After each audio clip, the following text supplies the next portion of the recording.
ವಿರುದ್ಧವಾಗಿ ಕಲಿಸ್ತಕ್ಕಂಥ ಭಾಷೆ ವಿಷಯ ಗಣಿತ. ಆದರೆ ಅಳು ಹುರಿದಾಗ ಏನಪ್ಪಾ ಅಂತಂದ್ರೆ ಕನ್ನಡದಲ್ಲಿ ಮಾತನಾಡ್ತಾರೆ. ಬಸವರಾಜ್ ಕುಂಬಾರ್ ಅವರು ರಾಷ್ಟ್ರ ಪ್ರಶಸ್ತಿ ವಿಜೇತರಾಗಿರ್ತಕ್ಕಂಥ ನಮ್ಮ ಹಿರಿಯರಾಗಿರ್ತಕ್ಕಂತಹ ಕೊಟ್ನಾಳ್ ಸರ್ ಅವರೇ, ವೇದಿಕೆಯ ಮುಂಭಾಗದಲ್ಲಿ ಆಸೀನರಾಗಿರ್ತಕ್ಕಂಥ ಎಲ್ಲ ಕನ್ನಡದ ಮನಸ್ಸುಗಳೇ, ಸಂತ ಶಿಶುನಾಳ ಶರೀಫ ಮಹಮ್ಮದಿಯ ಮೊಟ್ಟ ಮೊದಲು ಕವಿ ಅವರು ಬರೆದಿರ್ತಕ್ಕಂಥ ಒಂದು ತತ್ವ ಪದವನ್ನು ಸಾದರಪಡಿಸ್ತಾ ಇದ್ದೀನಿ.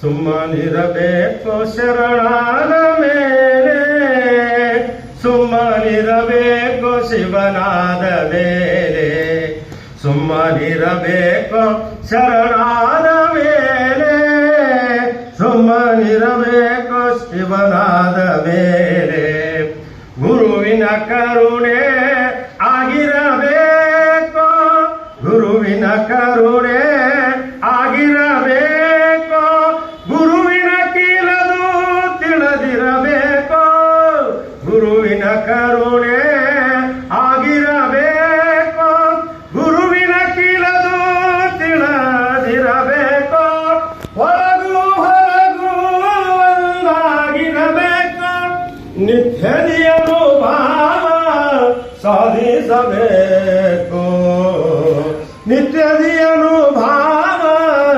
ಸಾಧಿಸಬೇಕು, ಸುಮ್ಮನಿರಬೇಕು ಶರಣಾದ ಮೇಲೆ, ಸುಮ್ಮನಿರಬೇಕು ಶಿವನಾದ ಮೇಲೆ, ಕಣ್ಣಿನೊಳಗೆ ಕಣ್ಣು ಕಂಡಿರಬೇಕು, ಕಣ್ಣಿನೊಳಗೆ ಕಣ್ಣು ಕಂಡಿರಬೇಕು, ಕಣ್ಣಿನ ನೆಲೆ ಕರೆ ತಿಳಿದಿರಬೇಕು, ಕಣ್ಣಿನೊಳಗೆ ಕಣ್ಣು ಕಂಡಿರಬೇಕು, ಕಣ್ಣಿನ ನೆಲೆ ಕಲೆ ತಿಳಿದಿರಬೇಕು, ಒಳಗೂ ಹೊರಗೂ ಒಂದಾಗಿರಬೇಕು, ನಿತ್ಯದಿ ಅನುಭವ ಸಾಧಿಸಬೇಕು, ನಿತ್ಯದಿ ಅನುಭವ ಸಾಧಿಸಬೇಕು, ಸುಮ್ಮನಿರಬೇಕು ಶರಣಾದ